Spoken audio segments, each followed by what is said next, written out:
meron lang akong gustong ipakita ngayon. Kasi madaming tanong. Isa lang naman itong achievement sa buhay. I'm so proud of myself para may magamit na kami isang buong pamilya. Lalo na kapag pumapasok sa school, sa trabaho, para walang malilate. Kasi ang ginagawa namin every morning, pupunta pa kami sa Kias para lang makasakay papunta ng town. So ngayon, hindi na kami malilate kung hindi sila malate magising. Charis!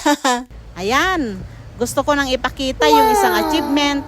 Kaya gusto ko nang i-flex, guys. Hindi ito want but need ng isang pamilya. Gusto ko lang maka-inspire ng ibang tao. Walang imposible dito sa mundo. Kaya tara na. Let's go. Heto na siya guys. Heto na siya guys. Nakita ko yung nagsisinyas doon pero feeling hindi ko nakita. Excuse me po, palis na ako.